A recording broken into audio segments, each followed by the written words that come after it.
chaos, the problems we have in relationships with each other, all of that is a reflection of our inner world. What is happening outside is what we have within. So if we pollute the outside, it's because within us we are polluted. So what we need is to cleanse ourselves inside, because if we clean and cleanse our inside, if we know ourselves, if we meditate, if we do inner work, then externally everything will be fine. There'll be no problem. There's always a solution. And in relationships with yourself and with others and with nature, we can feel a certain sense of peace. We need to feel that peace within ourselves so that then we can take that peace outside and feel it outside. We need our intelligence to be at the service of love. In order to fuse an atom, you need a lot of energy and intelligence. And we were able to create an atomic bomb. But there we have intelligence serving stupidity and madness. So we need to reflect on this and take this intelligence and put it at the service of love. And Satish will surely talk to us today or tomorrow about the importance of this love, of this universal love, of doing things from love. Because when you do that, you operate from love, there's no collateral effects, there's no damage. I want to thank you all for making it possible with your support and your presence, for making this encounter possible. I also want to thank the Council of Pollença for letting us use this wonderful space with such energy that this place has and that we can feel. Then that is so important. At the end of the day, the true communion is with energy. I also want to thank the government, the Education Council, and the teachers who attend this meeting. I also want to thank HM Hotels and for the cooperation of the Fluxá family, AICO, Caixa Colonia. And I always say that what is most important of these 2 days is not what will happen up here on stage. The most important thing is what will happen within each of your hearts.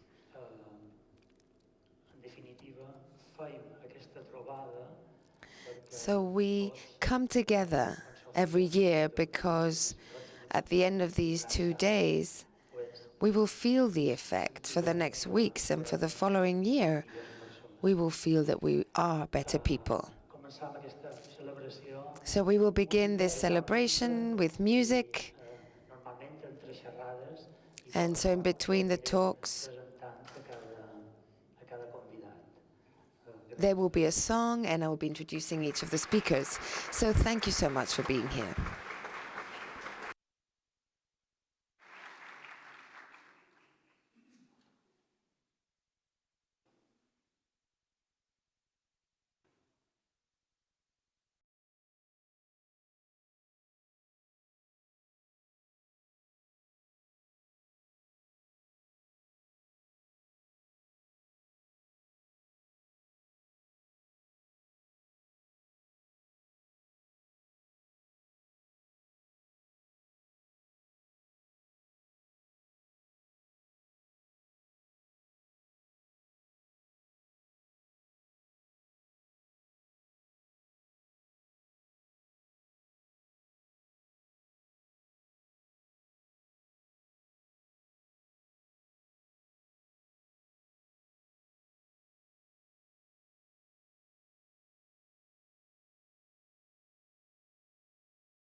If you think you're too small to have any effect, try spending a night with a mosquito in your room.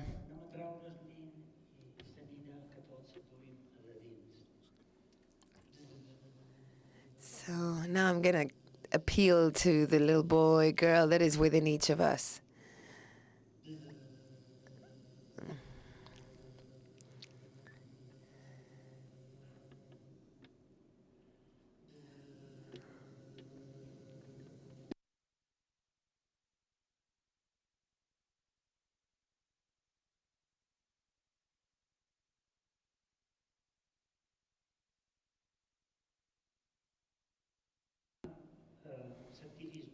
We need activism present in our lives. We need to not stay at home in our own little box of negativity. Activism, they say, is the rent that we pay to live on this planet. And this will be one of the big topics that we will be talking about this year, together with climate change and with the rural world. And many people will say, but that's not education, but it is. Because education is the art of living. Education not only in schools. Perhaps we focus too much on the teachers and the schools. Education needs to begin within this little child when it's born, and then in the family, and then in school and in books. Therefore, we need activism in the world of education and in our daily lives. Of activism, food, health, and many other things we will talk over the next few days.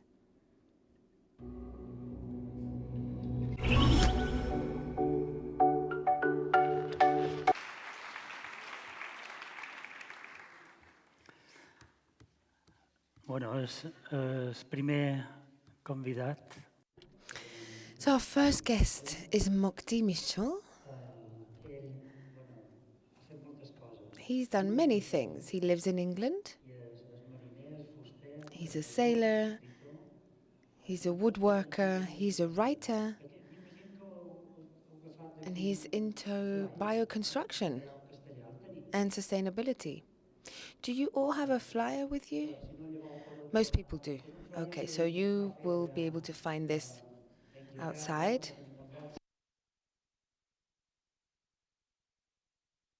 We've translated this flyer in Spanish and English.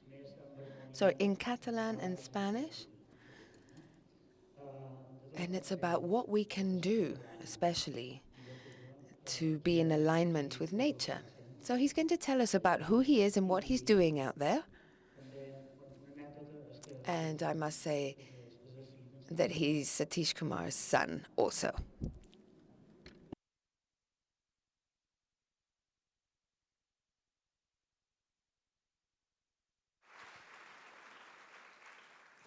Thank you, Guillaume. It's a real honor to be here in Mallorca, in this beautiful land, with you beautiful people. I'm very happy to be here. So, my talk today, smart living, a how-to for happiness, or how to increase your quality of life while doing your bit to reduce climate change. Firstly, a little bit about myself. Guillaume gave you some words. Growing up as the son of Satish Kumar in the world of Resurgence magazine, I learnt the environmental ideas while I was growing up. So when I left school, I wanted to put them into practice. And I read James Lovelock, who said that CO2, or I understood from him that CO2 was going to be the big question of the 21st century. So I dedicated my life to reducing CO2 emissions. So that was when I left university at 22. Now I'm 46, so 24 years of living a low-carbon lifestyle and promoting low-carbon lifestyles. And all my work is towards reducing CO2 emissions. And it's led me on some interesting pathways. And one of those things was to build a zero-emission micro-yacht. So hopefully, yes, you can see. So this boat is small enough to row and seaworthy enough to sail around Britain due to a special keel design which I invented. And so this is me sailing around Britain to promote low-carbon lifestyles in 2007.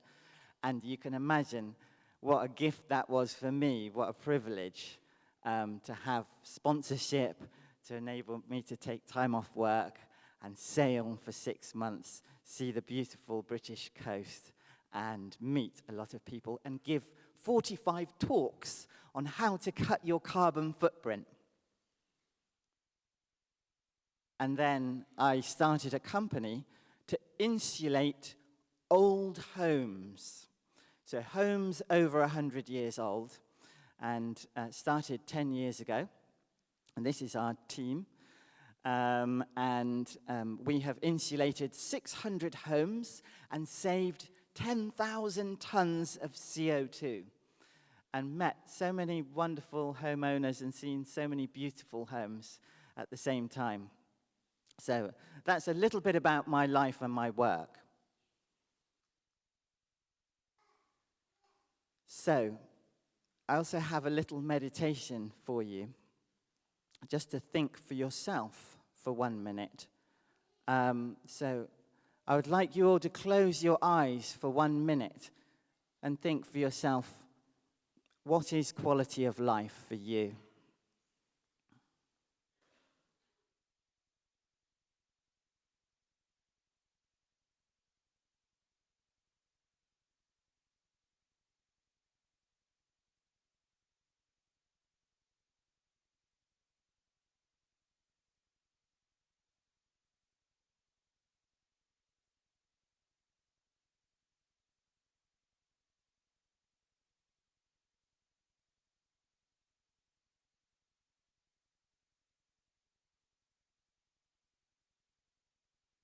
Thank you.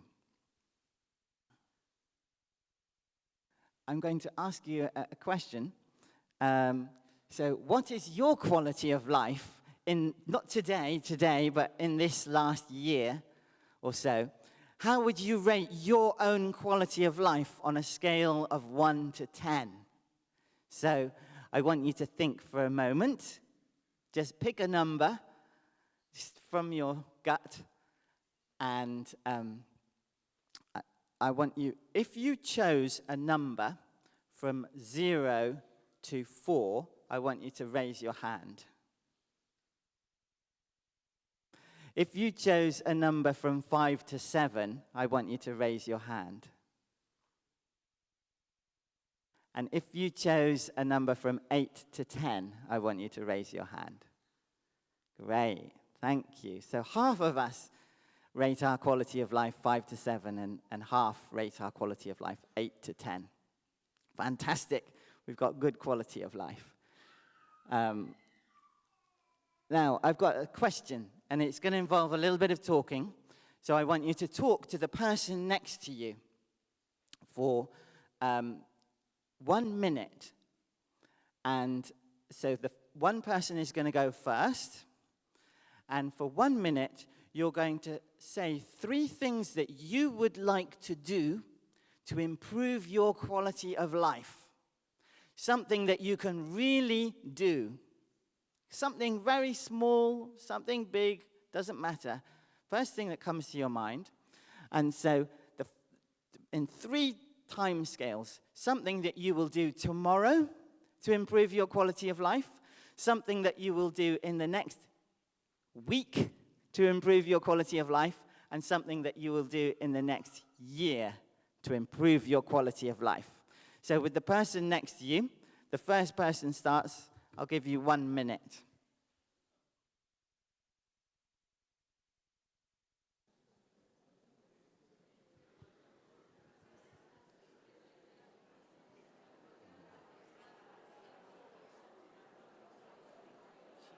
When you have 3 minutes left, she's going to show you. Brilliant.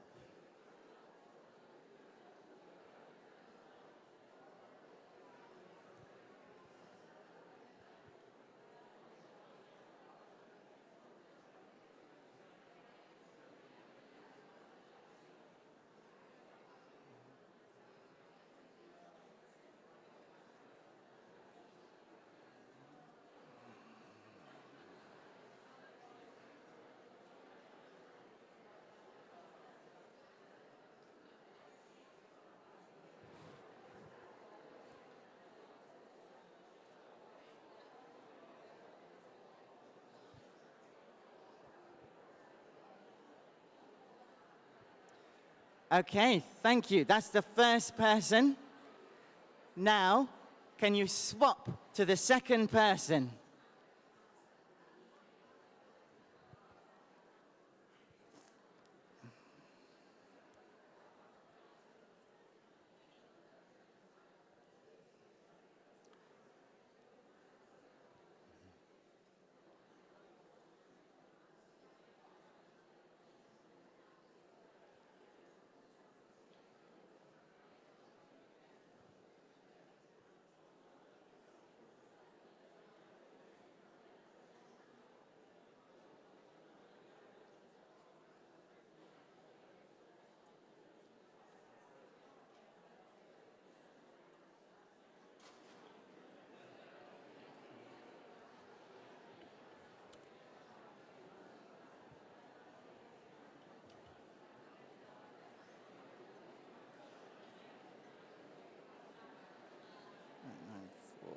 So 10,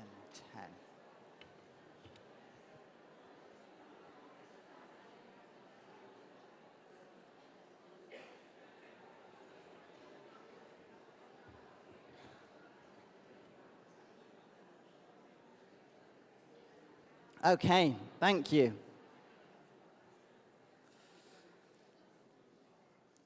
So, we've all talked about something we could do, something small or large, to improve our own quality of life. And the things that create a lot of CO2 emissions are heating things up, transporting things around, and using a lot of fossil fuels. With this knowledge, I want you to raise your hand if the things that you chose to improve your quality of life, if you think they are low carbon. Raise your hand.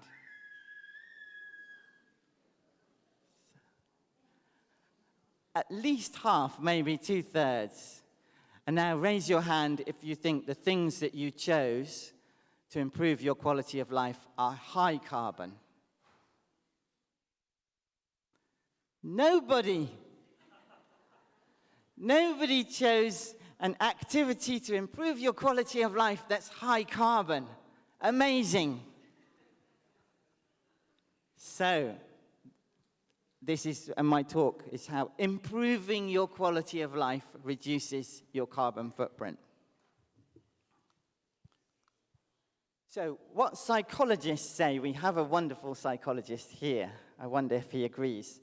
Somebody did a study. What psychologists say about what makes us happy?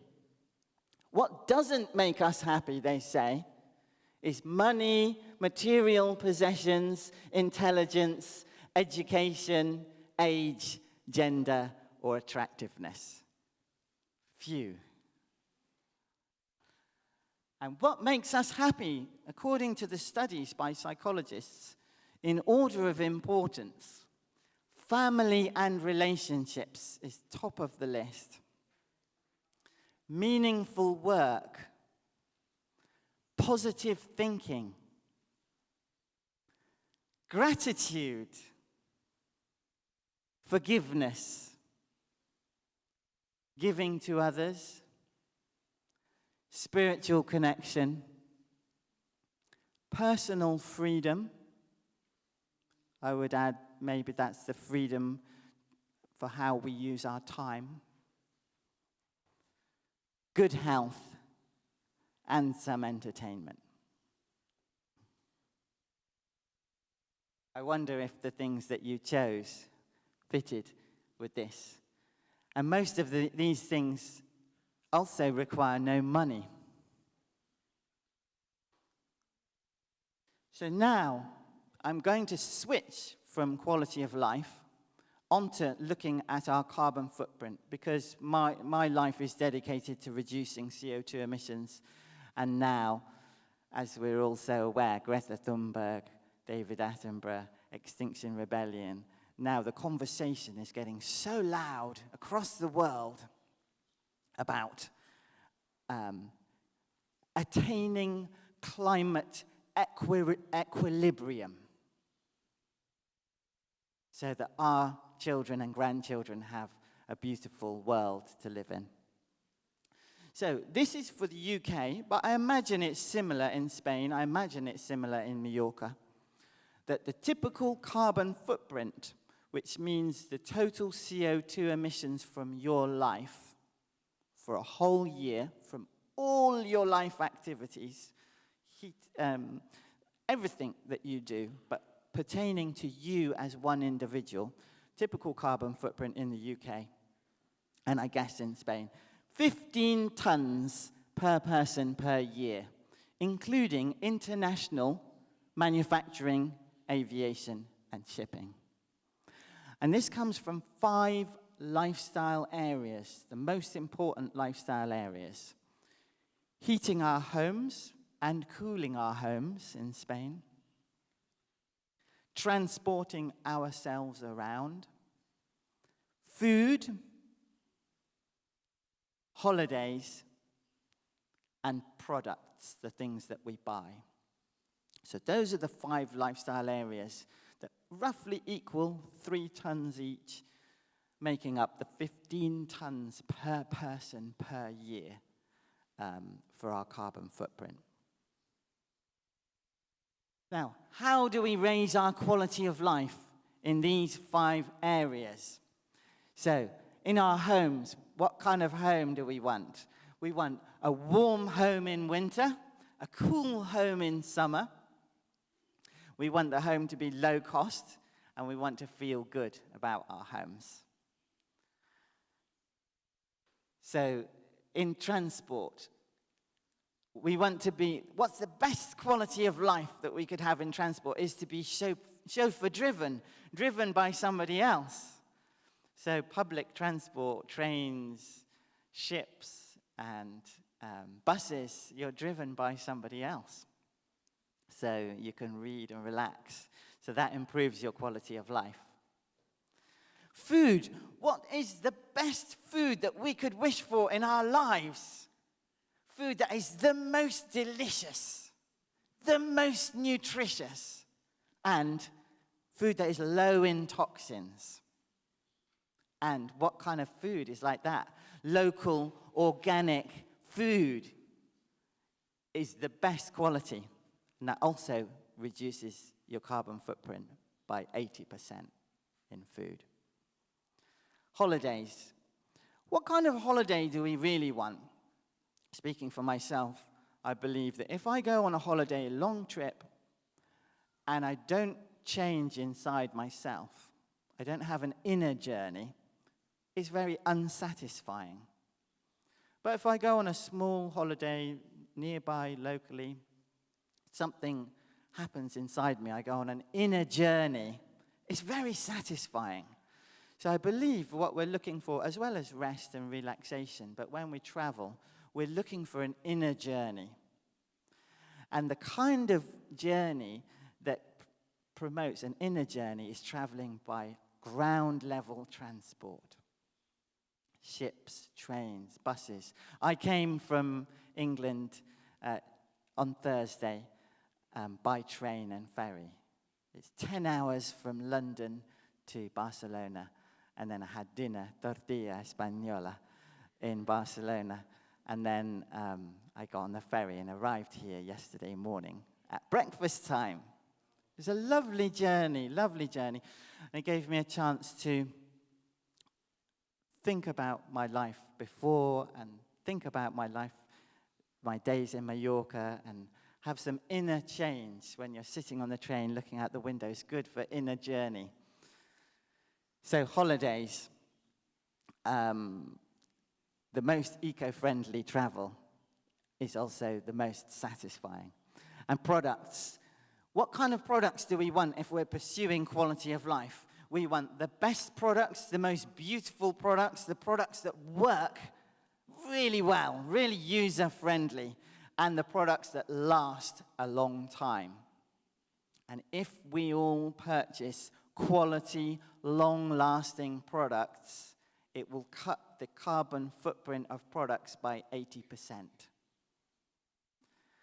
So you can see that the life that we want to pursue for quality of life also is good for the environment and reduces the CO2 emissions. So, are you ready to take action in your lives? The most effective things you can do to raise your quality of life while reducing your carbon footprint are, now I'm going to tell you the 10 things. So, insulate your home. Be warmer, save money on fuel bills, feel good about your home. It saves 2 tons of CO2 per person per year. Switch to a renewable electricity company that generates electricity from wind and solar. I don't know if you have those in Spain. I hope you do.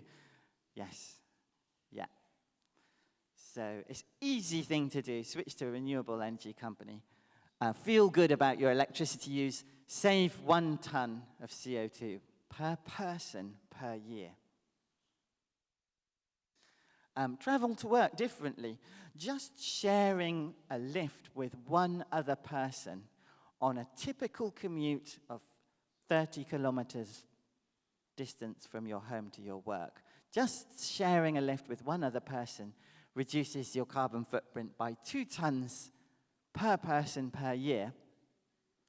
But of course, going by public transport, train, bus, electric car, or if you can cycle, it's even better. And you get more social time, more rest and recuperation, more exercise, and you can read a good book.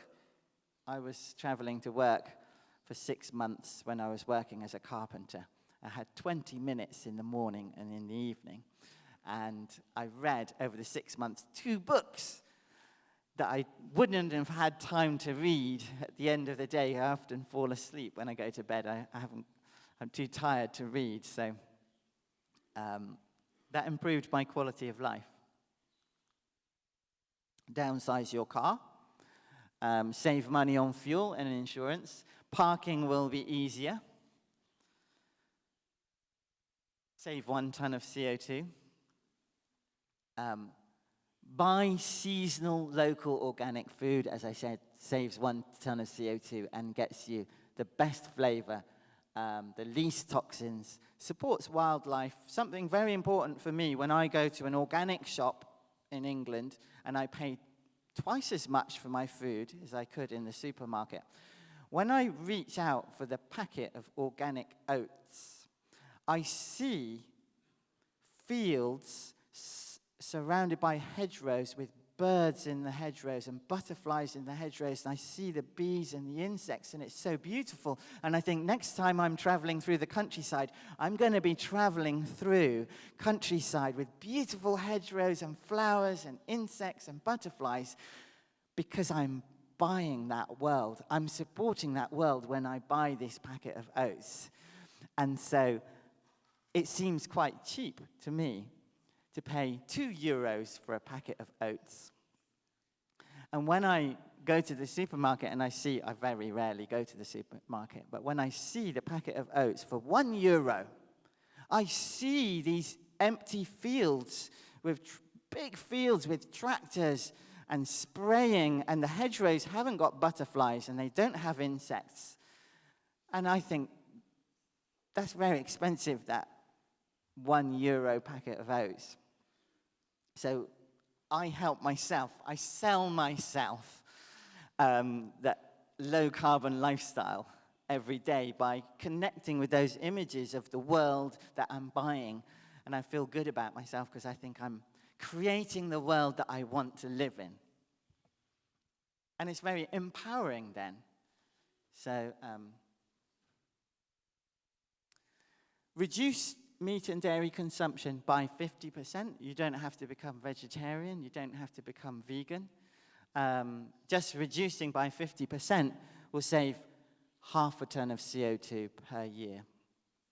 So, and that can improve your health. I don't know what meat is like in Spain. You might have very good quality meat. I know you have very tasty meat. I've never eaten meat in my whole life. But I know from friends you have very tasty meat. Maybe your meat is very good quality. Maybe it's low in toxins. So maybe it's more healthy than England. I don't know. But in England, unfortunately, a lot of the meat is full of toxins. It's quite bad for people's health. And some people say that a lot of bowel cancer comes from eating unhealthy meat.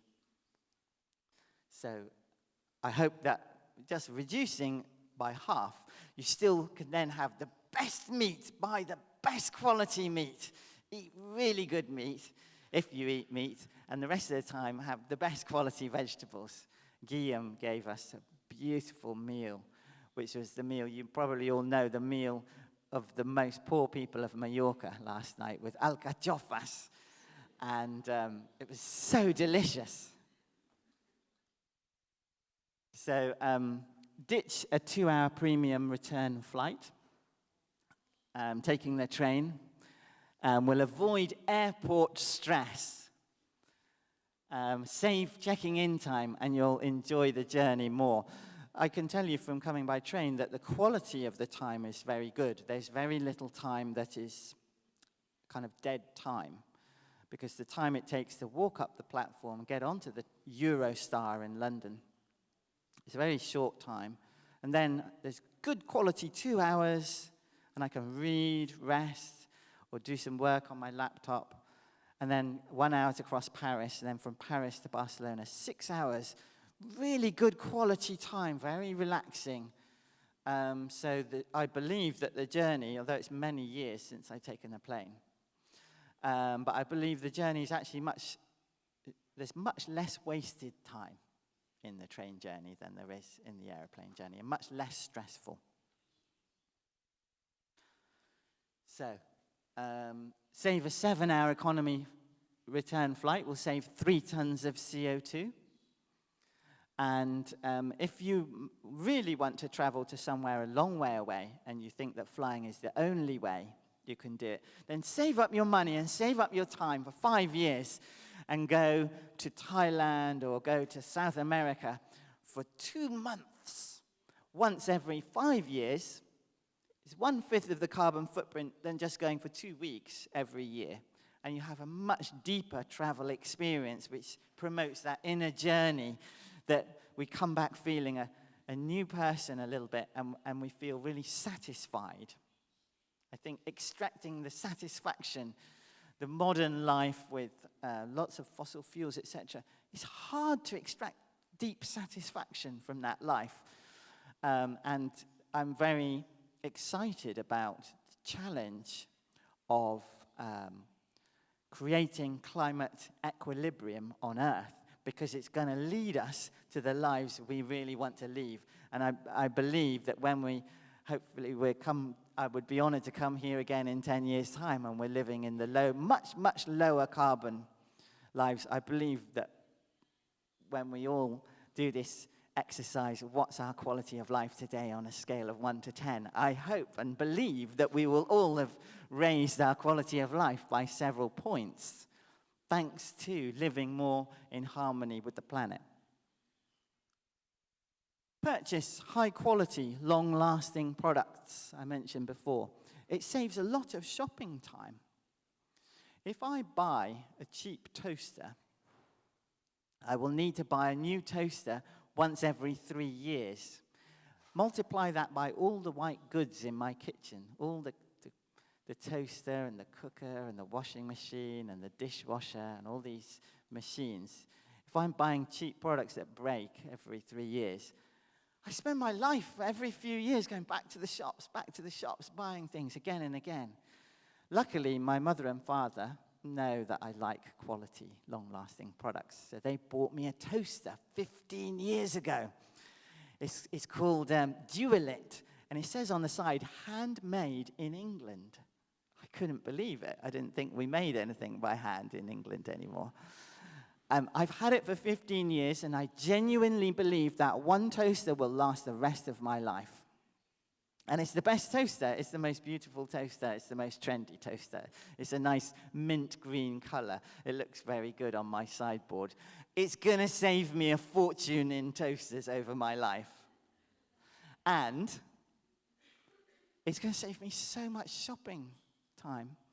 When I give a longer talk, 1 hour, and I have feedback from everybody who says the actions to improve your quality of life, most people say something to do with time. Spend more time with the family. Spend more time with my beloved. Spend more time with my children. Spend more time in nature. Often spend more time.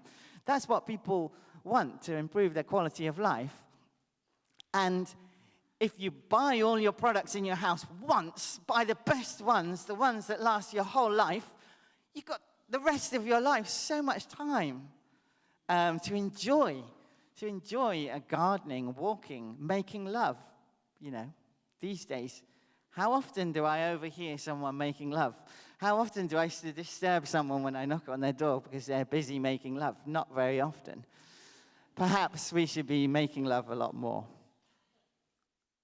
And you wouldn't believe that buying quality, long-lasting products contributes to making love. But yes, a low-carbon lifestyle contributes to making love. Repair, reuse, and buy half your products second-hand. You'll save money. You can afford higher quality products. Buying from others enhances the community spirit. It's a difficult choice. When my hi-fi breaks down and someone tells me it'll cost the same to buy a new hi-fi as repair the old hi-fi, oh, it's a difficult choice. Actually, if you have a quality, long-lasting product, better to spend the money repairing the old hi-fi, because that money goes straight to the man or the woman in the local shop, and it feeds their family immediately in the local area. You know, in England, they say that if you spend €1 in a local shop, then 90 cents stays in the local economy.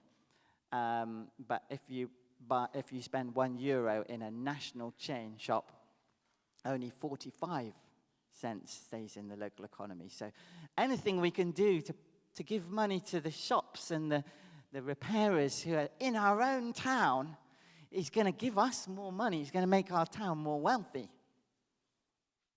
So repairing and buying local products.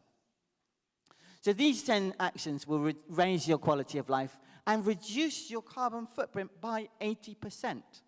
I've written an award-winning online carbon footprint calculator.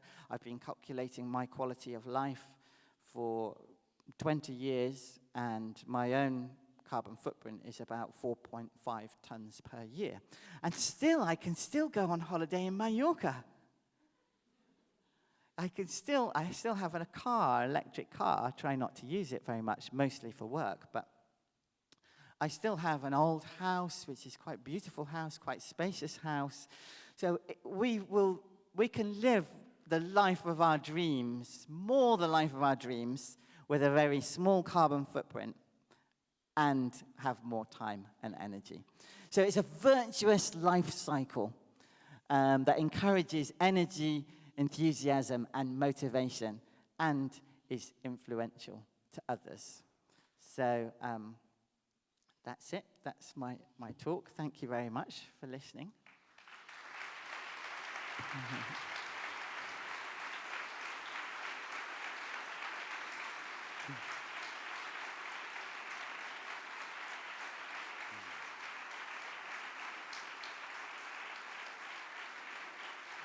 So I haven't seen the sign that says 3 minutes, so I have a few more minutes, so there's time for questions. Is it okay for questions? 3 minutes for questions. Does anyone have a question? There's one there. Yeah, ask your question. I can understand Spanish. Hablo español. Si alguien tiene una pregunta, que levante la mano. If anyone has a question, please raise your hand.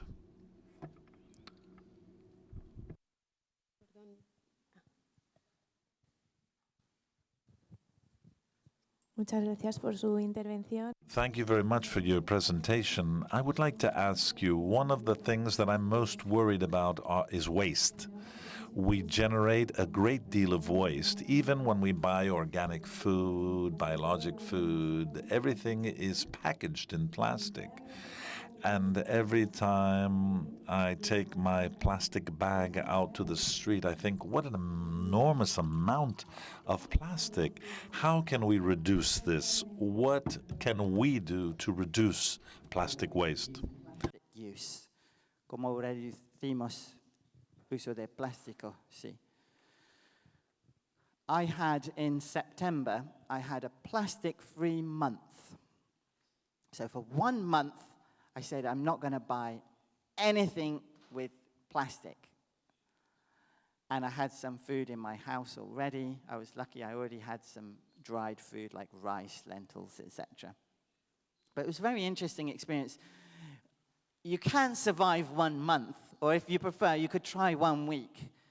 It's very interesting. I walk into shops, and the whole aisles, I just walk past, can't buy anything, can't buy anything, can't buy anything. And I go only to the bakery and the vegetables, and some shops will cut the cheese there, and so they can give you cheese in a paper bag, or you take your own bag and put the cheese in. And some shops have the eggs in cardboard box.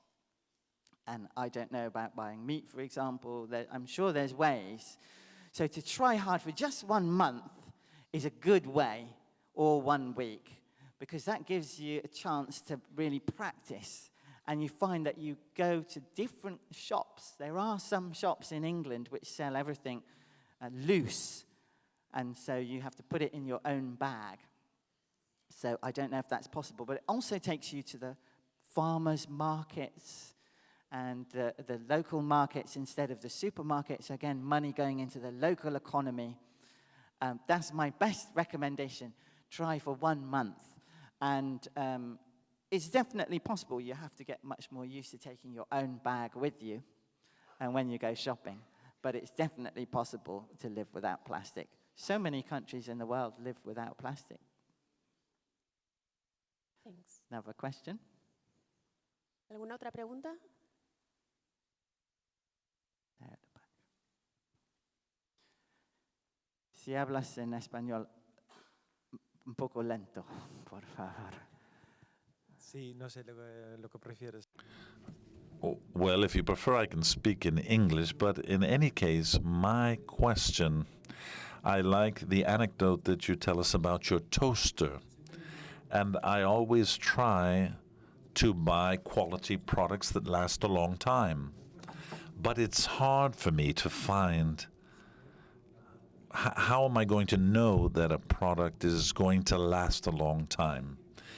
There isn't an index or something, an indication, a sticker on the products to tell you that they're more long-lasting. So I would like to know how you do it. How do you find these the different devices that last longer than others? How to find products that last a long time. So one question, I go into the shop and I say to the shopkeeper, I expect the shopkeeper to know about what they're selling. The traditional shopkeepers used to know about what they were selling. So I expect them to know. I say, which of these products will last the longest? At least they have to start learning if they don't already know. Usually there's one of the people in the shop knows better than the others, and they will come forward and they say, well, this one here is probably going to last the longest. Also, you start to find, if you ask that question, which shops have more intelligence about their own products, and you can favor those shops. And often it's the shops that specialize. So in a supermarket, in England, in the supermarket now, they're selling food and clothes and electric goods and everything. Nobody in the supermarket knows anything about those products. But if I go to a small local shop which just specializes in hi-fis, or just specializes in vacuum cleaners, they know which are the products that they sell and they never come back. Usually, there's a rule of thumb, the most expensive product. And it's difficult to save up. For some people, it's difficult to save up. I've sometimes gone many years. A friend of mine came around, and I said, oh, I don't drink coffee. How do you make good coffee? And he said, he was watching me at the cooker. I said, how do you make good coffee? He said, I don't know, Mook. I've never seen anyone make coffee in a frying pan. Because I had to wait some time before buying a cafetiere because I didn't have the money at the time to buy a cafetiere. We can make do with less and save up and think, what do I really need next? Then go and buy that high-quality product, and maybe it's the most expensive. I've got an electric drill that I bought, which cost me 5 times as much as the cheap electric drill. And I've had it 28 years. It's by a German company called Metabo. 28 years. I think that electric drill is going to last for the rest of my life. So, and the shopkeeper knew which product would last a long time. So that's my best advice. Ask the shopkeepers. I think that's the time. So thank you again. Have a wonderful life.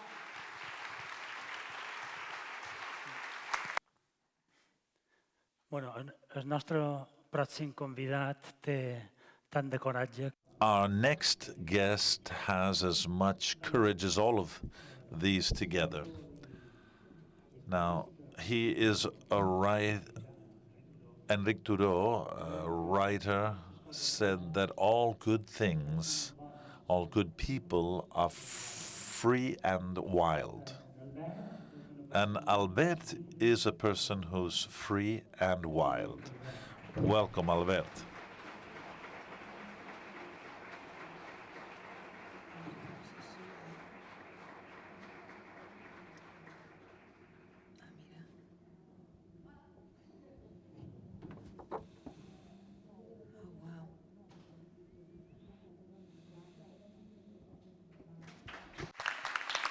Hola? Ah, vale, sí. Puc parlar en català? Can I speak in Catalan? Sure, you can. I have a question. How many people today were there last night? Very few. Okay, perfect. That way I'm going to repeat the question I asked yesterday to begin. When do you think was when was the last time you asked yourselves how you could live? Because children ask themselves often. They experience it, they explore it, but perhaps sometimes people are thinking about that. They're thinking what they'd like to do, what they'd like to study, what they'd like to become. But in practice, in day-to-day activity, we don't always ask this: how could I live? What possibilities does the human being have? What possibilities does his body have? What could I do? How could I understand the world? And people choose things, what they're going to wear, what path they're going to use to get somewhere. But these are very small decisions, small questions. But the questions of possibilities, what you could do, is something not very common. It's very unusual. When I was little, I had lots of time to ask myself how I could live my life because I spent 3 years in a hospital.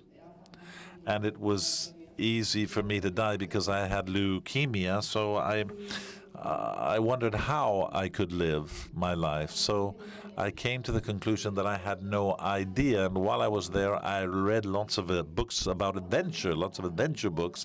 And it seemed like a good way of gathering information to go and see the world on my own, for myself, to see what human beings do all over the world. Because I had only seen a few people around me, I didn't know what possibilities were out there. So I told my parents, yeah, I think I would like to travel. Well, no, I didn't say I thought I would like to. I told them I was going to travel. And they said, well, yes, sure, whatever you want. I was 7 years old. And then when I left the hospital. I didn't die, obviously, and I was 12, and I said to my parents, well, I'm going to travel. I'm going to travel. And they didn't think it was so cute anymore. They said, well, we'll see. And when I was 14, I said, no, I'm leaving. I'm going now. And they said, now what? I said, yes, I'm 14. That's the minimum legal age. I have an identity card, a passport. I can go, travel the European Union. And my dad said, okay, well, let's go together so we can learn how it's done, and then you can leave by yourself. And so when I was 15, I left on my own to travel. And my plan was very undefined.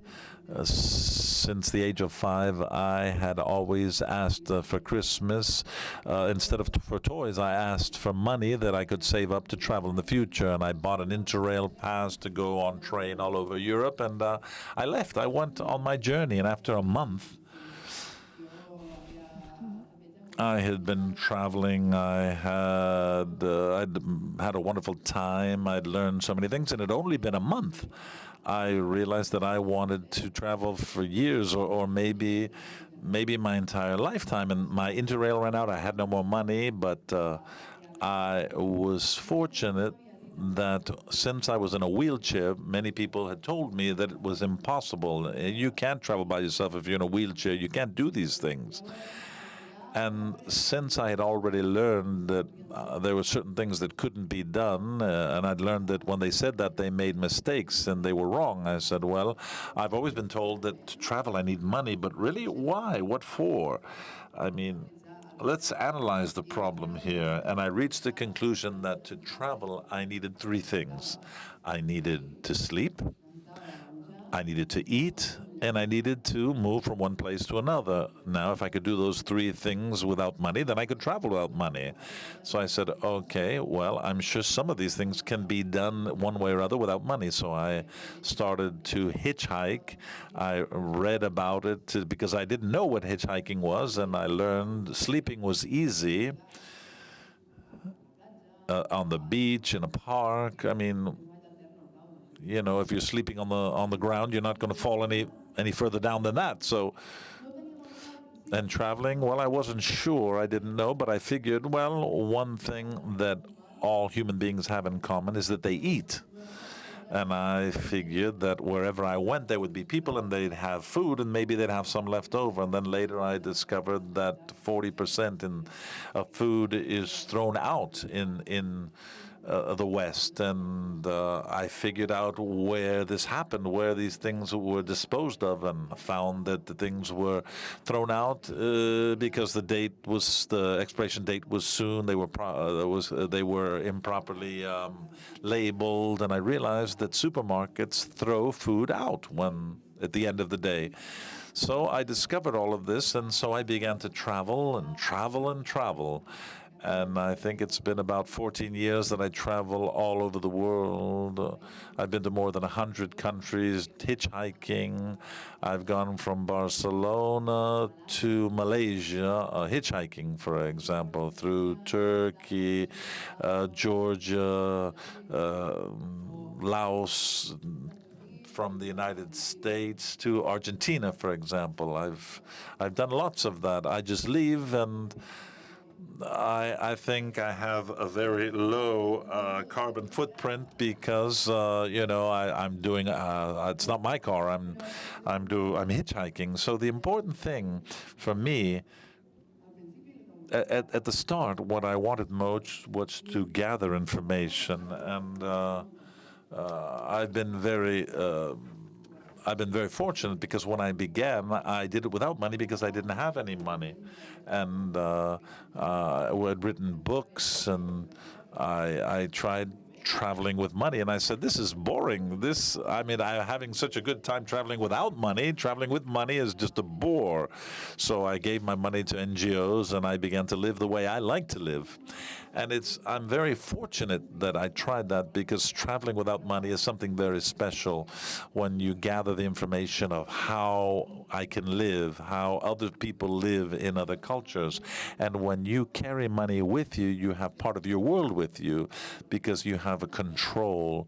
You have the capacity of influencing what you have around you. If you're sleepy, you can pay for a hotel and go to sleep. If you want to go somewhere, you can pay for a cab and go somewhere. But when you don't have money, you can't take your world with you. And plus, it's the Western world, because that's the one that works with money. So I was totally immersed in the worlds in which I was, and the cultures where I found myself.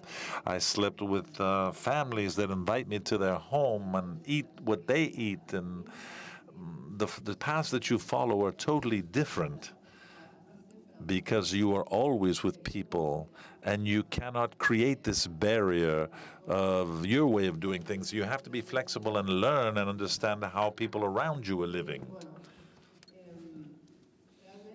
And the first good fortune that I had was to discover that. And the second thing was that when you travel as a nomad, when you're not traveling and living in the same place, then you're already making your first change. It's very radical. You break with many of the traditions that you originally had. And I began to learn that when I began to have contact with other cultures, with other tribes, for example, that are gatherers, I realized that there was a world of things that I had always thought that were one way. I said, this is how the world works. This is the way things are. This is what it is.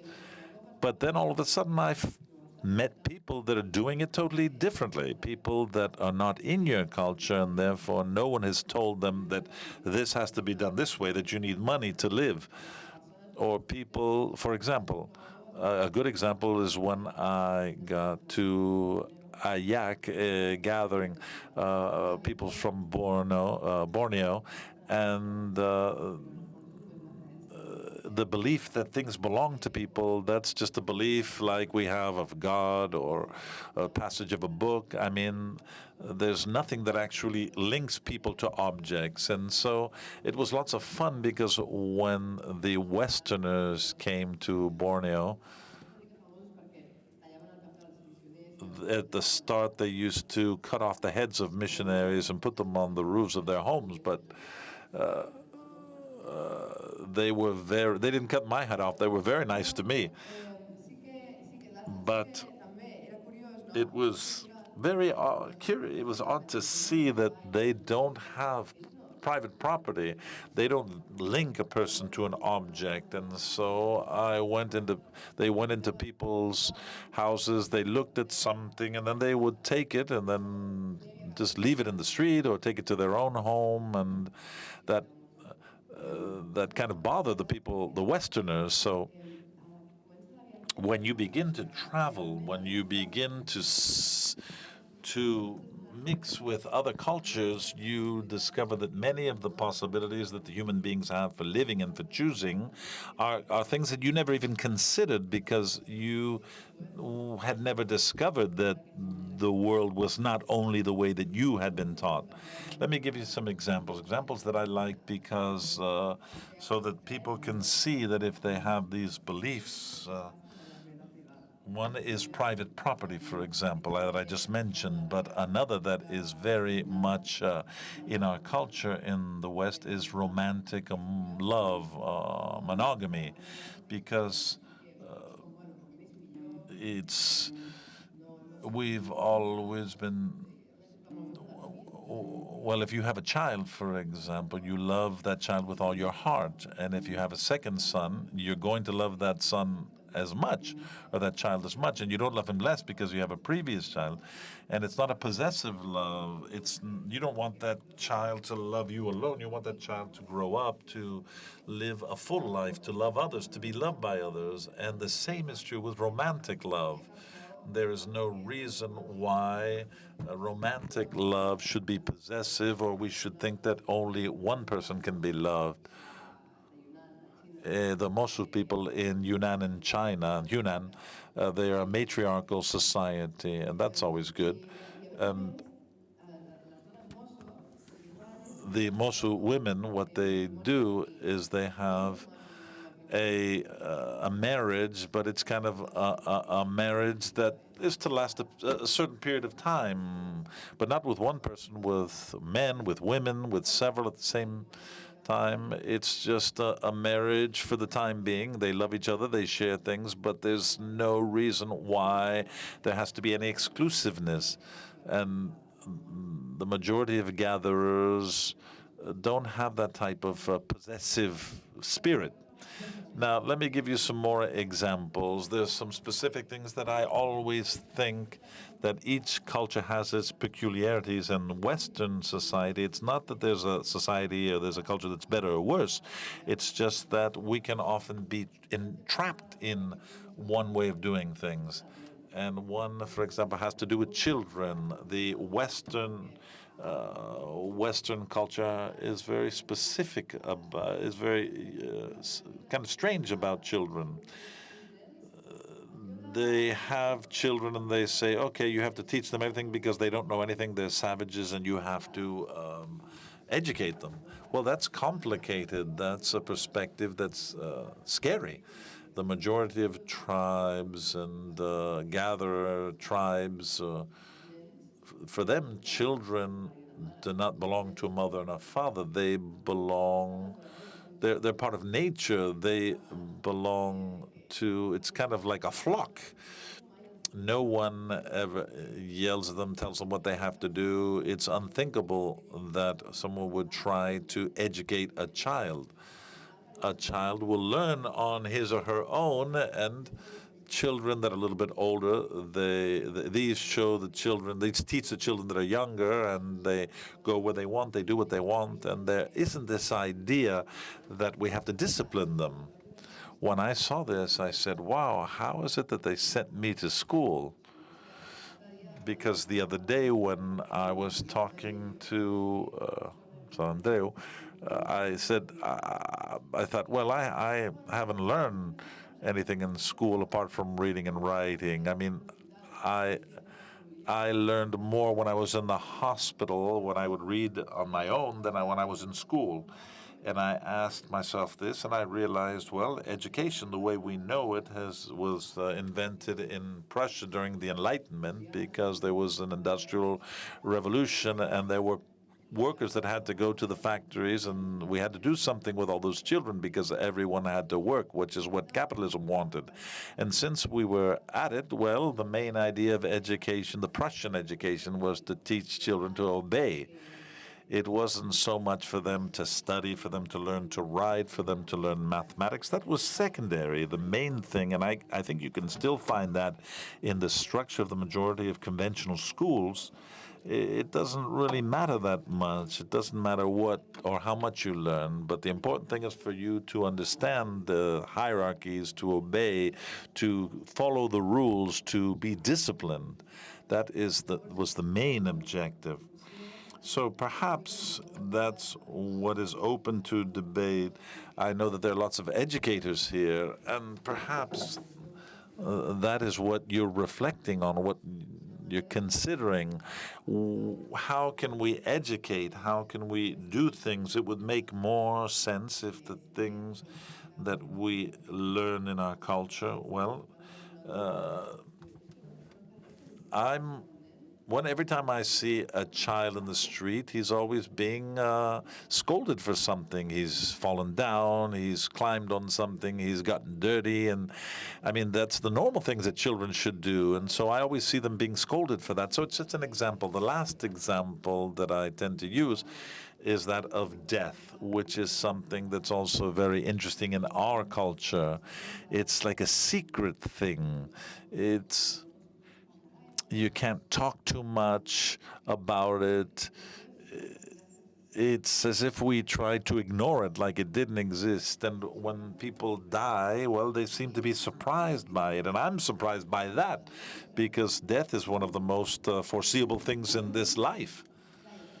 There are other cultures where death is present and there's nothing special about it. It's no big deal. From the Viking cultures that many people know about, the important thing wasn't if you died, but rather how you died. And the anthropologists have always been surprised by this. Like in the Amazon, for example, we have the Machiguenga in the Amazon, which is a culture from there. And when the slave traders came and they took the indigenous people to work the rubber plantations, they made them work, and the Machuingas, when they saw they didn't like it, they just committed suicide. It was no big deal to them. It wasn't a big issue. They didn't like it. They didn't like their lives, and they killed themselves. They had a great. It was very easy for them to kill themselves. And of course, what happened? They stopped taking them as slaves.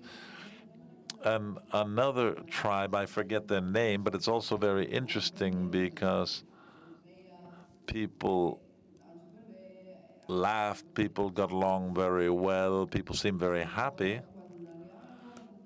But when someone reached a certain age, or when someone limped or something, someone would come behind them and kill them with an axe or something. And it wasn't seen as something that they were doing that was bad. Maybe it was a child of theirs, or maybe it was a friend. People weren't afraid when they got older and think, oh, someone might kill me now. No, they all realized and accepted that death was imminent. And that happens to me because I had more contacts. Of the 8 kids, only 2 of the 8 kids in my ward at the hospital, only 2 of us survived. And I think death can be sad. We suffer, but it's a natural thing. You know, someone dies and more people come. We have enough people to, to substitute us. To the other day, someone asked me, well, in these 14 years that I've been traveling the world over, many people ask me, how is it possible to travel without money? Tell us, and I'll give you the opportunity to ask questions when I finish, but people don't ask me if it isn't dangerous to travel without anything. Well, I'm here, so maybe it's not that dangerous because I'm still here, but I suppose it hasn't really worried me that much. I mean, sure, things happen. If you're traveling so long, I remember from Colombia to Panama, I don't know if you know, there's the Dariel, which is an area of jungle. And the only thing that's the only thing that keeps you from doing hitchhiking from Argentina to the United States, because you have to go on a boat. There are no roads. And I was in Colombia when there were lots of storms and there were practically no boats. But I found some traffickers, some contraband people that took me to. I fell into the water because of these huge waves, but I didn't die. Okay, so it's okay. It all turned out all right. But one time I was in Scotland in an abandoned castle. Once I fell in Peru. I fell off of a truck, a lorry that was full of bananas. But I survived, and I was bit by a poisonous spider once, but I survived that too. So rather than to think about living a long time or trying to control our lives, something that will always come out wrong, I just make sure I live the way I want to live while I live, and I do the things that make me happy while I'm living, and the things that make sense. So that is when I talk to you about all of these different ways of living, it's just a matter of questioning how you live and why you do what you do. Why do you live the way you do when there's so many other possibilities? Maybe there's another that you would like more. For example, when I was with tribes in the jungle, they work 2 hours a day or less, and they're enjoying their lives. And one of the problems that we're talking about here, which is the path that the world is following, in the case of the tribes, it's something that doesn't have much time left to it. It's running out. I don't know I mean, I've seen all of the alternative cultures in the world, all of the other ways of doing things, the tribes that I've lived with, and that have been doing things this way for 5,000 years. Well, they're being absorbed by capitalism. And in Africa, I was surprised because I would come to a tribe that doesn't have electricity, didn't have any roads, but in the middle of the village, they had a solar panel to charge their phones, and they use phones, and they'd never seen, for example, a stove for cooking. The Koniala Islands, for example, when I went there the first time when I was 18, that was 11 years ago, people were naked, they lived their own way. It was basically their culture. And now, 10 years later, they have a bank, they have a church, they have electricity, everyone wears clothes. And it's coming to an end. This is the end of the time that we have to learn about these cultures before they disappear, because otherwise you're locked into this feeling that you just have one possibility, one single path to follow. But what I want to say is not that. I'm not saying that we should relive this. What I am trying to say, what makes me happy about all this, is to know that there are possibilities, because we continue to move forward, because we're exploring new possibilities of things that are already happening. When we talk about activists here, what we're talking about is that people that are asking themselves how they could live, and that are looking to open up the possibilities, and that can be inspired in other human cultures that have lots to show and lots to teach, and they or have walked for 2.5 years, like Satish, for example. There are many ways of discovering these possibilities, but I see that more and more it's happening. People that are living in a communal way, coming from a Western cultural standpoint, because they realize that this capitalist approach isn't just good enough for them. And we're here for that, I suppose, and that's what makes me very happy and very happy to be here. Do you have any questions? I love answering questions.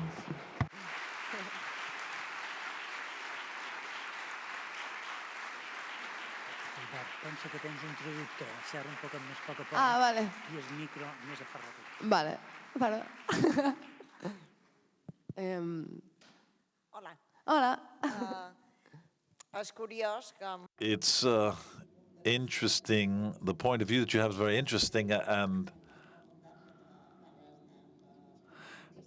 when you talk about being with the smugglers, and you said the typical, that shows that you have a perspective that's totally different. I think none of us can have that perspective. Traveling with smugglers isn't common for us. You've been traveling, I don't know how many years you said, and you've talked that you had considered what you wanted to do, and that's what you wanted to do. And do you plan to do this all your life, or have you considered any other way of living, maybe giving up traveling? Well, one of the good things about living this way is that you don't have to make too many plans. If you live a sedentary lifestyle, you have to plan, you have to analyze how many resources you have left, how you're going to get where you want to go. However, in general, a person from a nomad culture is always in abundance. When I travel, I tell people that the least luxurious way of traveling is traveling with very little money.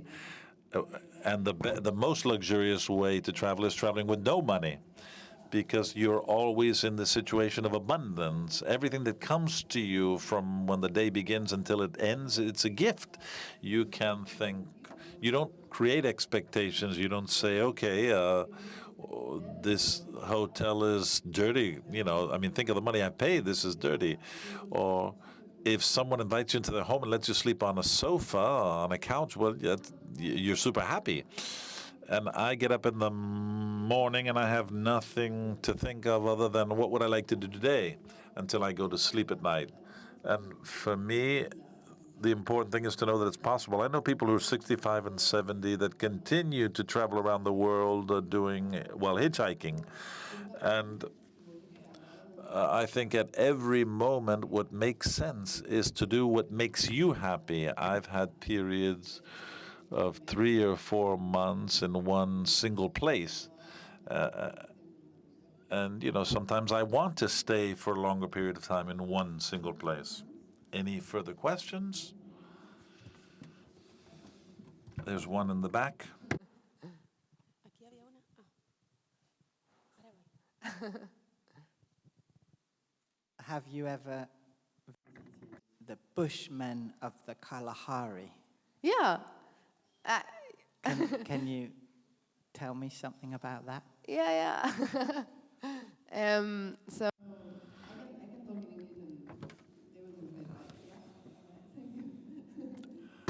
yeah, actually, that's probably the tribe that I stayed the longest with, and they are awesome. For if you don't know, the Bushmen or they call themselves the Sun People. They are probably the oldest culture that exists in the world. Their language is also the oldest language we have.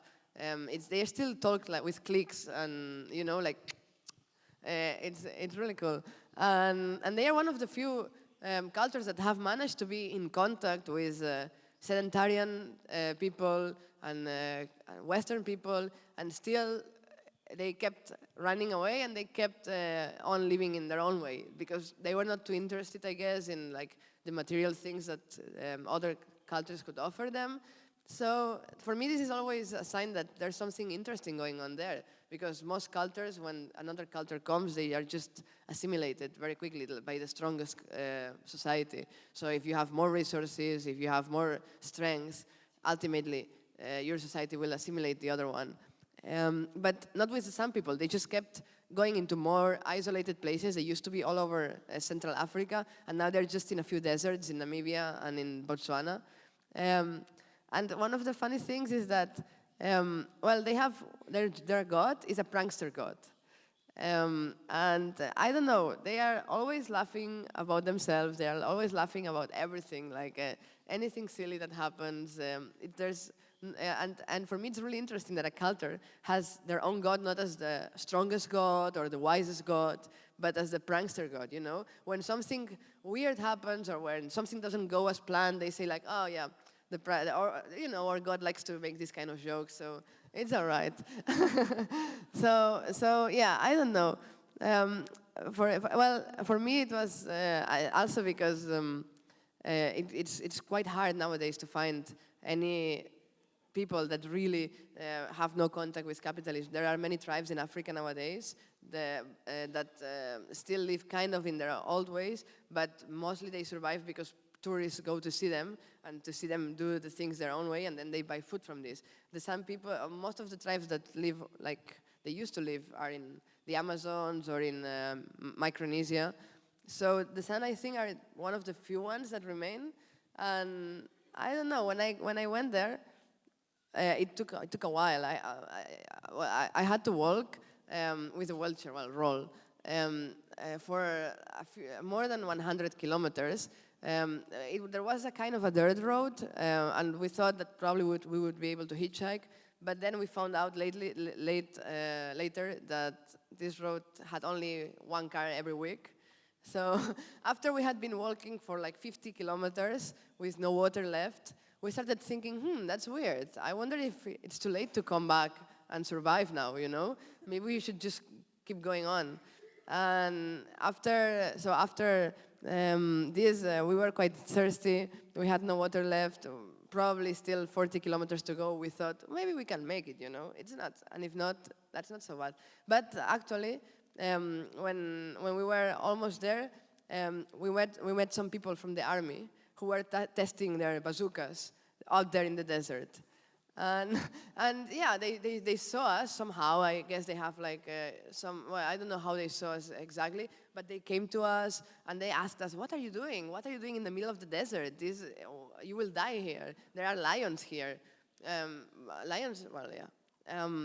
And then actually, they ended up, they took us to their base camp, and when they found out what we wanted, they gave us a ride to the other side. So you see, sometimes even army people who are testing bazookas can be good luck. It's all a matter of circumstances and perspective. So yeah, that was kind of my experience with the Sun people. It was really, it was awesome. ¿Alguna otra pregunta? Sí, hay una pregunta más, la última. Any further questions? It would be the last if there is. Yes, hello.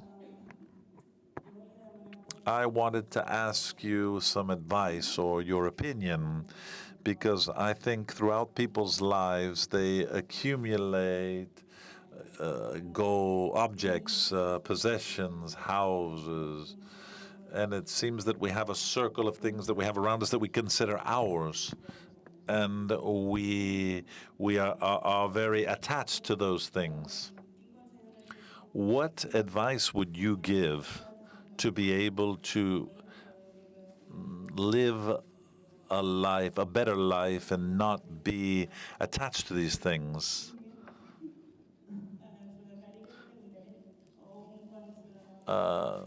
Is it a matter of going to spend 5 months in Latin America, or what do I do with my possessions? I mean, all of these questions come to your mind. So what would you recommend?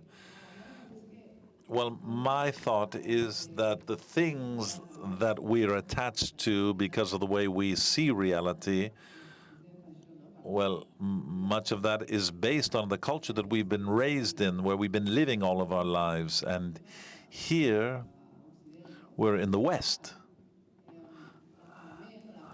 And this attachment,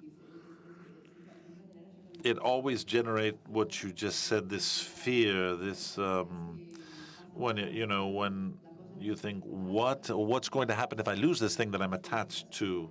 And there are cultures that have other things.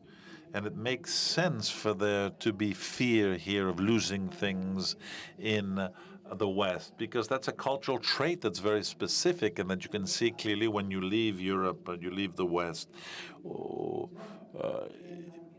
Here, you take 20 minutes to get someone to pick you up, but when you go to Bulgaria or when you start getting away, people stop immediately. And the majority of people that live in a home, it's normal for them to have these things, but rather than to give you advice about thinking differently, what I would say is the best way for this transformation to take place in you is to discover that it's only a fear, it's an unfounded fear, that you're afraid of losing these things, but if you do nothing happens, nothing is wrong. I mean, the first step, it's always the hardest. You have all of these doubts. When I left, when I was younger, at the age of 15, I was scared to death. In my case, it was more fear of things happening to me, not so much bad things, but rather that this adventure that I wanted to experience would not be there, and that the world wouldn't be the way I'd read it to be. But it's just a matter of beginning, of taking the first step, of going out and then seeing these circumstances. In your case, it's step by step. You should go and try one trip and see what happens when you only have the things that you can carry in your backpack, and to see if it's as terrible as you thought it would be. And you slowly start changing the way in which you live, and you realize that ideas or feelings or beliefs that worked in the past, perhaps in new circumstances, they don't work. And if you think about saving and keeping things, well, perhaps when you're traveling, you realize that everything you have, you can give away, you can give it to someone else. Because I used to have things prepared in my backpack, and I wanted to make sure that I had everything I needed, a flashlight, a poncho, whatever. But over time, I started taking fewer things. I wouldn't even take my tent. I said, well, if I don't sleep in a tent, I'll sleep somewhere. And I was in France once doing hitchhiking, and I said, oh, I forgot to grab my backpack. And so things come to you, things appear. And with this change, if you're doing a nomadic life, it's not so much thinking about providing for yourselves, but rather looking at the big picture, looking at the world and seeing and knowing that things you need will come. Okay, well, thank you very much.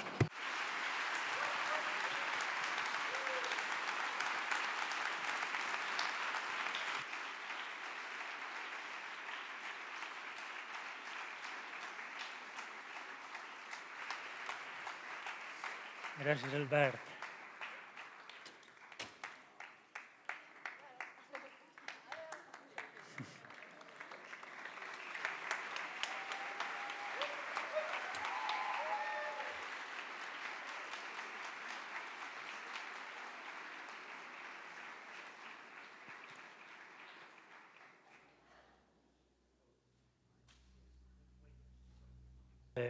És un honor sempre presentar en... It's always an honor to introduce you to Satish Kumar. He's going to share with us, and I hardly need to say who this person is. He's a pilgrim, he's a wise person, he's an educator. This is the 15th anniversary of these gatherings, and so we've edited this book, which is called Elegant Simplicity. It was presented last year, and now it has a different design and an introduction by a prologue by Fritjof Capra.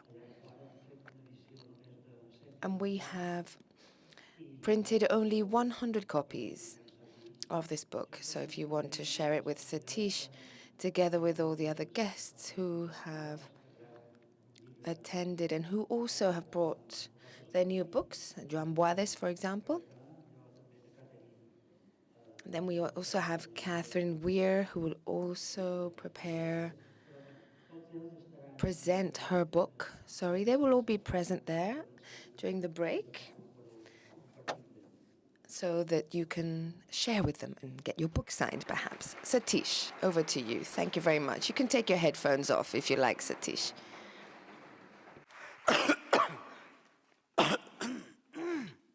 Thank you, Guillaume, for your warm welcome. This conference has been taking place for the past 15 years, and I think I have been in this conference series more or less every year. Maybe 1 or 2 years I have missed. And I love coming to Mallorca, because I love Mallorca. It's a very beautiful island. You are all very fortunate and lucky to be living in this beautiful island. Many people come here just for 1 week and 2 weeks for holiday. And they go away saying, what a wonderful place it is. But you live here for your life.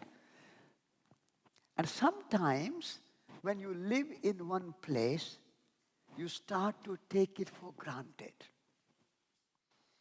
And you forget how wonderful, amazing, beautiful a particular place is.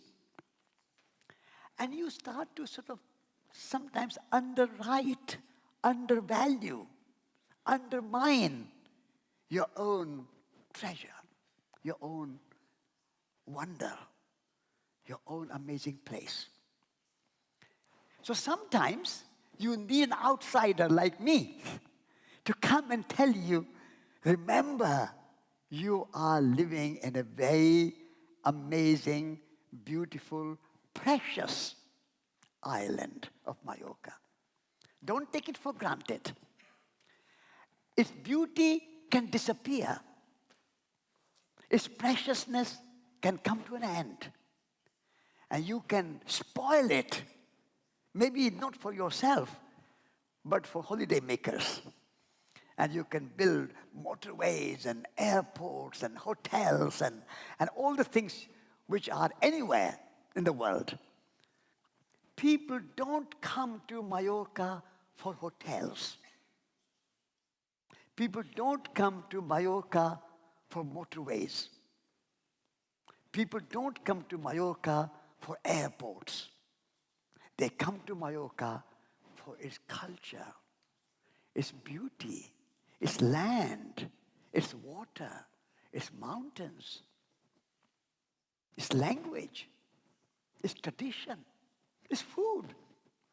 If you have in Mallorca McDonald's or hamburgers or anything like you can get in Madrid or Paris or New York or anything, what's the point of coming to Mallorca? We want to come to Mallorca to eat Mallorquin food. We want to hear Mallorquin words and language. And so sometimes you need, like me, some outsider pilgrim to come and remind you that take care of your land, take care of your soil, take care of your beautiful olive trees and kaki trees.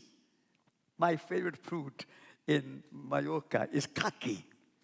And this morning, Guillaume gave me a delicious, sweet, wonderful tasting kaki. The kakis are not produced by airports. Kakis are not produced by factories. Kakis are not produced by motorways and machines. Kakis are produced by the soil of Mallorca. And we forget what a miracle that soil is. We don't talk about soil. We talk about the economy, we talk about Facebook, we talk about internet, we talk about politics, we talk about many, many things. But we don't talk about soil, land. The soil is such a miracle that you put one seed in the soil and you never see that seed again. And that soil and the seed and a bit of rain and a lot of sunshine, which you have a lot in Mallorca, that seed becomes a plant. And the plant becomes a tree. And tree becomes branches, all coming from the soil. All coming. It's a carbon. It's in the soil. Carbon secretion is in the soil. Soil has more carbon than anything else. And so if you don't look up, Mukti talked to you about low carbon lifestyle. But where the carbon is treasured, banked, preserved, is in the soil. And that soil gives us carbon and becomes a tree. Kaki tree, almond tree, many other beautiful trees. And that has branches. And that has leaves. And that has a blossom. You cannot produce those blossoms in a factory. You cannot produce those blossoms by machines. Soil produces that blossom. And the blossoms are so beautiful. The almond blossoms, the pink, the white, almost sometimes red. And then the fruit, kaki. Just imagine the color. Can you produce that color in a machine? Can you produce that color by computers? No.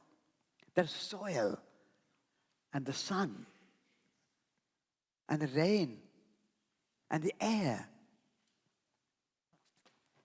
That produces that color.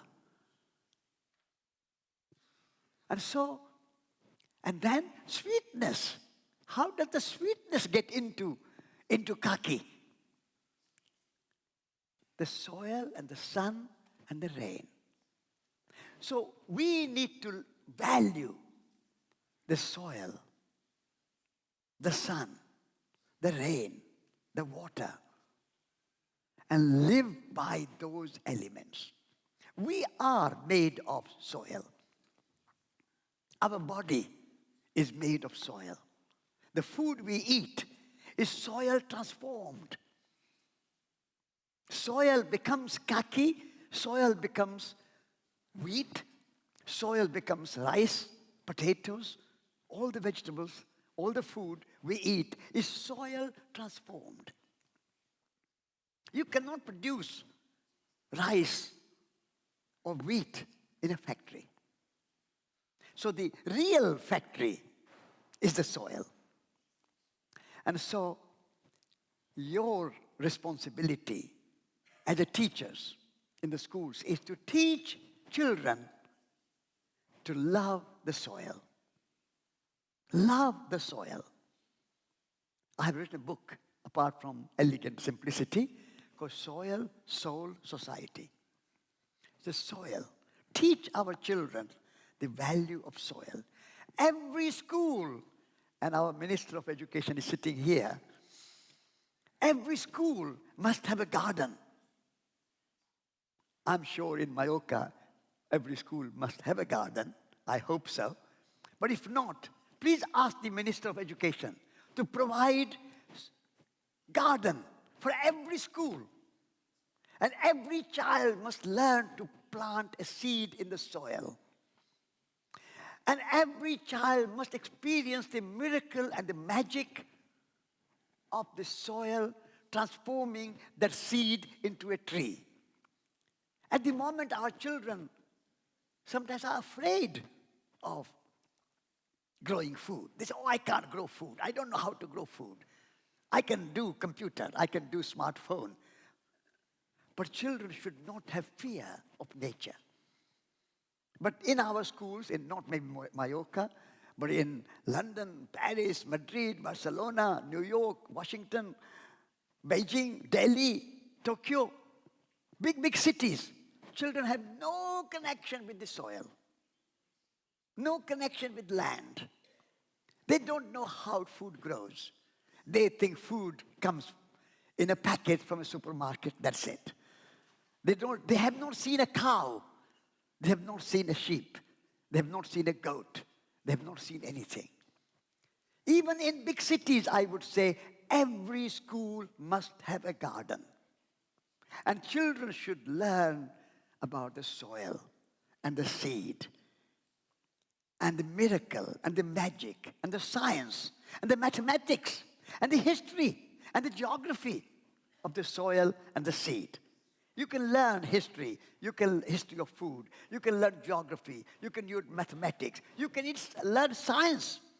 Science, real science, is not in a science lab.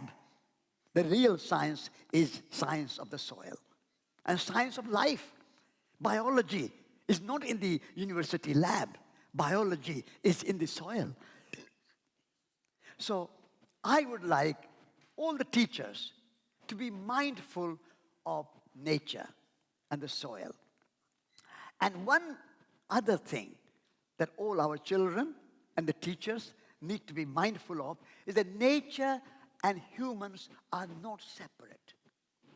At the moment, many people think that nature is out there, our beautiful mountains and the oceans and the forests and the trees and the birds and the butterflies and the tigers and the elephants. They are nature.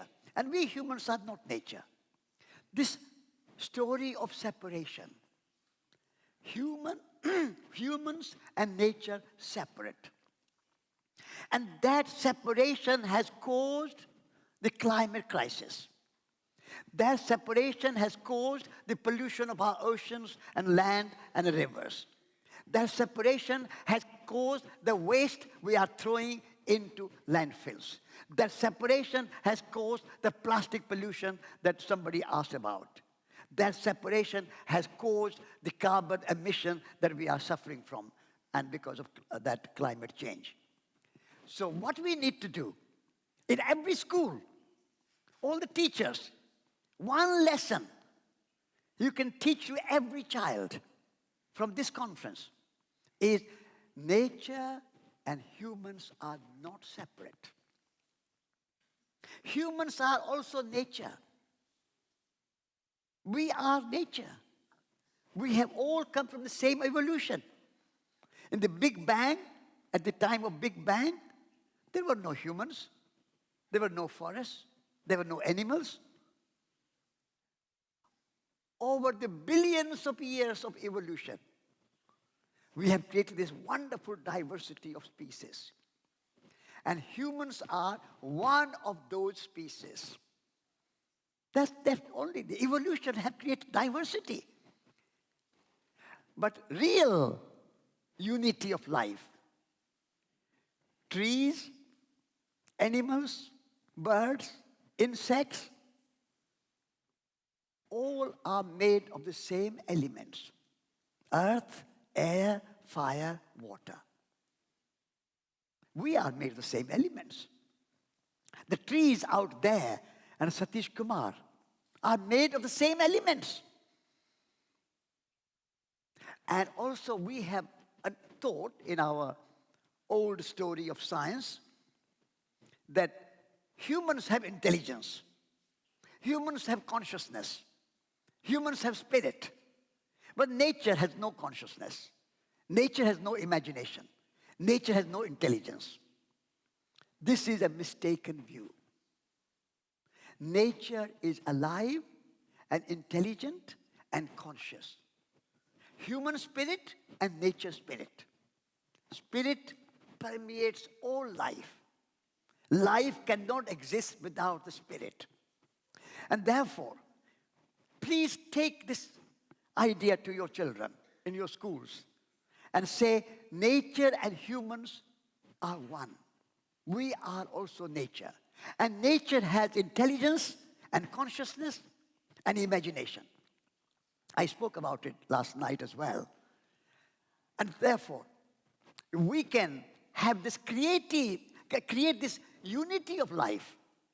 Then, if we are also nature, what we do to nature, we do to ourselves. If we pollute air, we have to breathe it, because we are air. Without air, we cannot exist even for 1 or 2 minutes or 5 minutes. If we pollute our air, we have to breathe it. If we pollute our rivers and water, we have to drink it. If we pollute our soil with chemicals and fertilizers and pesticides and herbicides and all the poisonous things, we have to eat that food. And then we get cancer, then we get heart disease, then we can get all the illnesses that we suffer. Why we suffer that illnesses? And that no medicine, however much money you can put in your hospitals and medical system, can bring health. The real health comes from our food. If we live clean air, if we breathe clean air and drink clean water and eat clean food, natural, organic, local, fresh, delicious, healthy, it will look good to your eyes.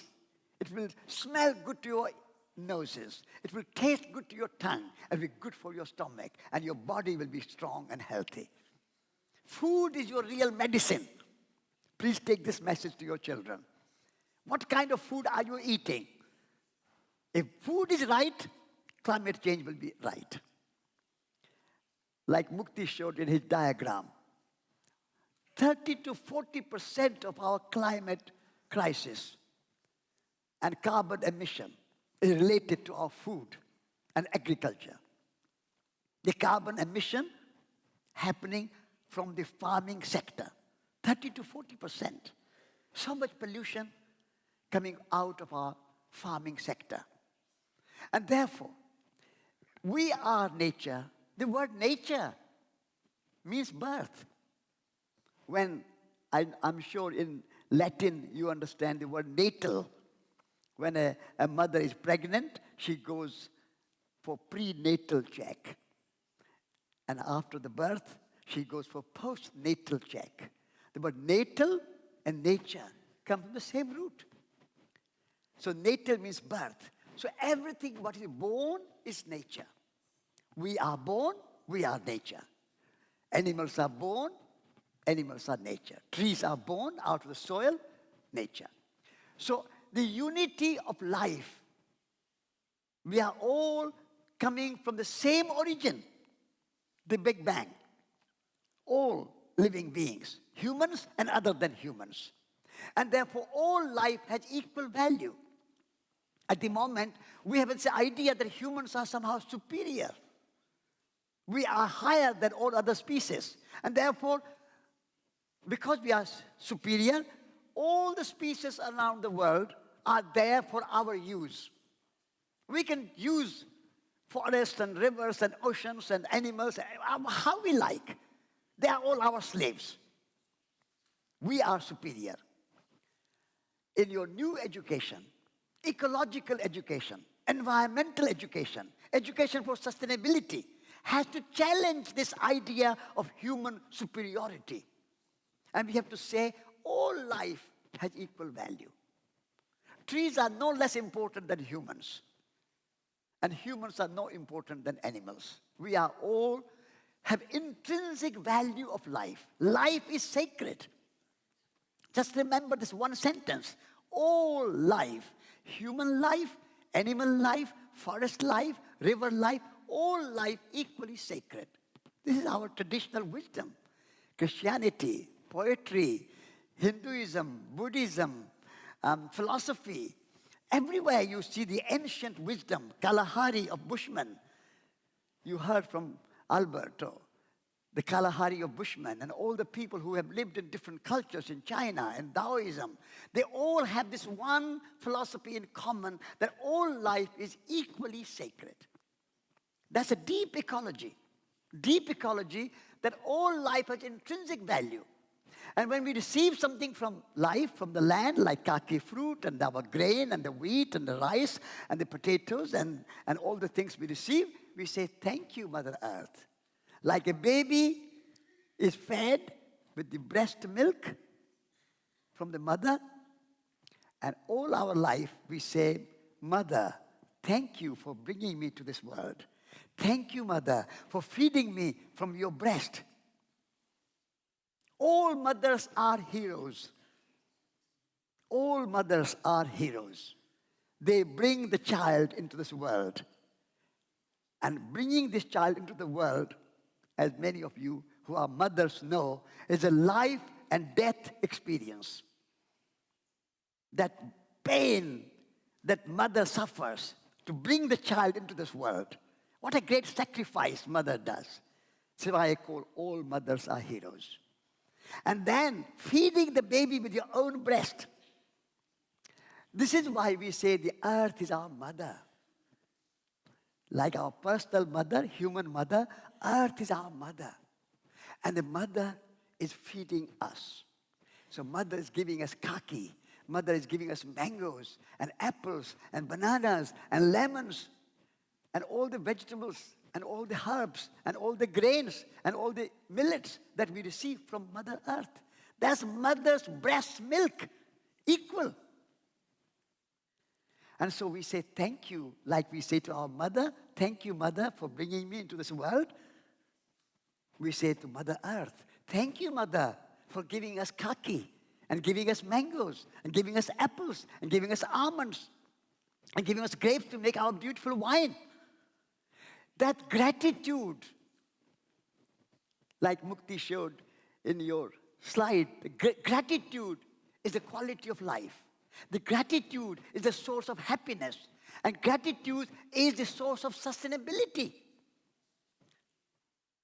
Without gratitude, without that understanding that Mother Earth is feeding us with her own breast, without that understanding, we are exploiting the mother. And we are polluting the mother's body with poison. Will you feed your mother poison? Will you put plastic in the stomach of your mother? What will you? So we have to treat our earth as our mother. That's all simple. Very simple common wisdom. You don't need rocket science. You don't need computers. You don't need internet. You don't need Facebook. You don't need Google. You don't need to do anything to know this very simple common sense. Unfortunately, common sense is no longer common. So I have to speak about it. It's a common sense that earth, we treat the earth as our mother and take care of our earth. This is why I say Mallorca, the land of Mallorca, the soil of Mallorca, the forest of Mallorca, the mountains of Mallorca, the oceans of Mallorca are all body of the Mother Earth. And if we treat Mallorca with that gratitude and that reverence and take care of our Mother Earth, not just for money. We are not in this world born just to earn money and have a job. Job and money are okay. We need them just to keep the wheels rolling. But the purpose of life, we have to ask, what is that? What is the purpose? Why we are here? What is the meaning of our being on this planet Earth? Unless we discover the meaning and the purpose of life and our relationship of gratitude and love. And love word is my favorite word. The whole of dictionary. Forget all other words and say one word, love. And I said yesterday, I'm an activist. I work for the planet Earth. I work for the well-being of all living beings. I work to sustain our nature, our ecology, earth, air, fire, water, imagination, consciousness, spirit, their well-being. That's my work. But why I do it? My activism is an act of love. Like I take care of my mother, I take care of Mother Earth.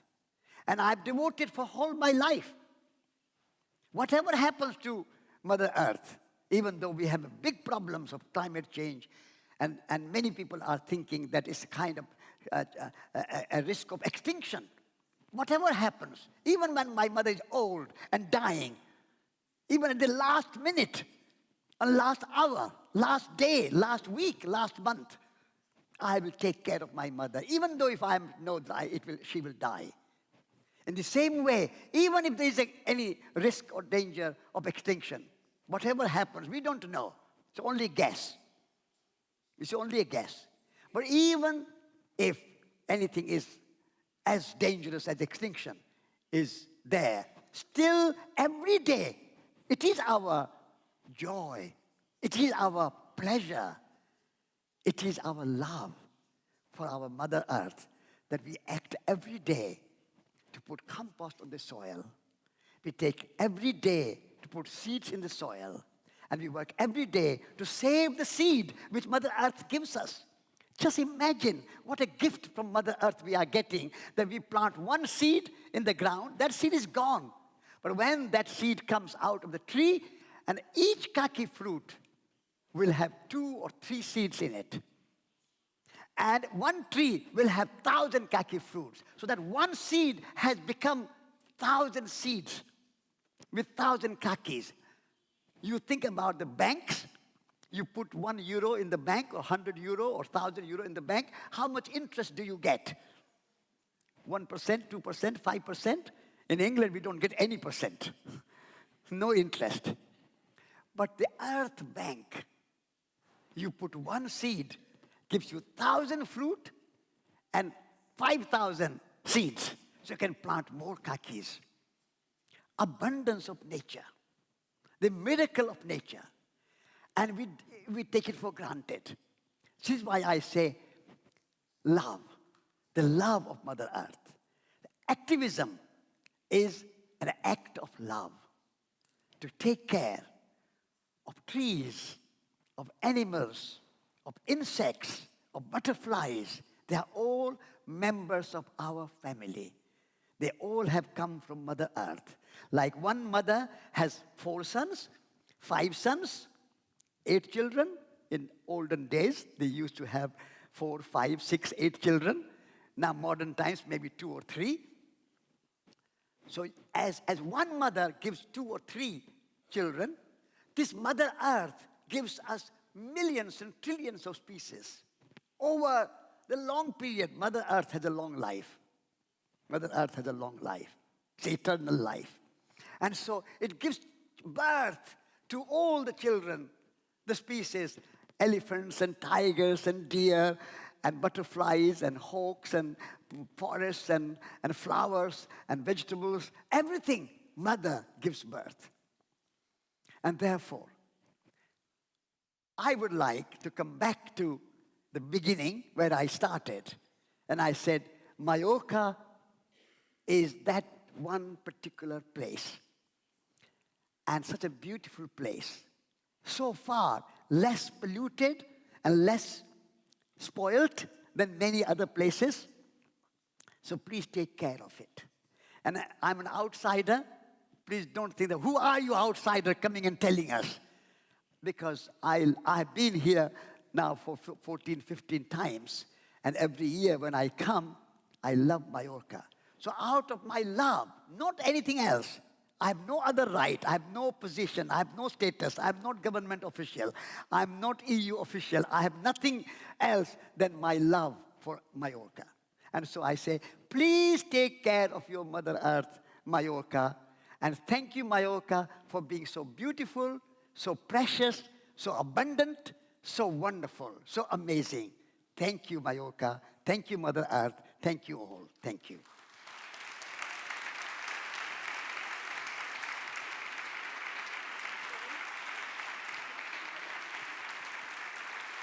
Thank you, thank you, thank you. Thank you, thank you, thank you, thank you, thank you, thank you, thank you, thank you, thank you, thank you, thank you, thank you, thank you, thank you, thank you. Okay. Thank you.